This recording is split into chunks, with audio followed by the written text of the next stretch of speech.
Hi! நம்ம கூட இருக்கவங்க நம்புறாங்களோ இல்லையோ, ஆனா இந்த ஸ்வீடன் கவர்மெண்ட் நம்மள ரொம்ப நம்புதுங்க. எப்படி தெரியுமா? ஹாய்ங்க, இட்ஸ் ஷோப்ஸ். நம்ம இன்னைக்கு ட்ராம்ல போறோம். ட்ராம்ல போனோம்னா ஒரு டிக்கெட் வாங்கணும். பஸ்லலாம் டிக்கெட் வாங்குவோம் இல்லையா? அது மாரி ட்ராம்க்கு ஒரு டிக்கெட் வாங்கிட்டு, அந்த டிக்கெட்ட இந்த டிக்கெட் மிஷின்ல நம்ம ரிஜிஸ்டர் பண்ணிட்டு தான் உள்ள போணும்.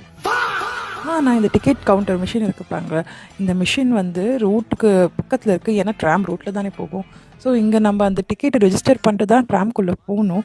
ஆனா இந்த கவர்மெண்ட் எவ்வளோ நல்லவங்கன்னா, இங்க யாருமே ஒரு செக்யூரிட்டி யாருமே இருக்க மாட்டாங்க. நீங்க டிக்கெட் வாங்கியிருக்கீங்களான்னு செக் பண்றதுக்கு, வாங்குன டிக்கெட்ட ரெஜிஸ்டர் பண்ணீங்களான்னு செக் பண்றதுக்கு, இந்த எந்த செக்யூரிட்டியும் ஏதோ ஒரு ஆளும் இங்க போட்டிருக்க மாட்டாங்க. ஏன் தெரியுமா? இந்த கவர்மெண்ட் அவ்வளோ உங்கள நம்புது.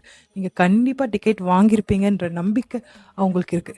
ஏன்னா, நம்பிக்கை. அதுதானே எல்லாம். நான் சொல்றது ட்ராம்க்கு மட்டும் தான். ட்ரெயின், பஸ்ஸுக்கெல்லாம் இல்ல.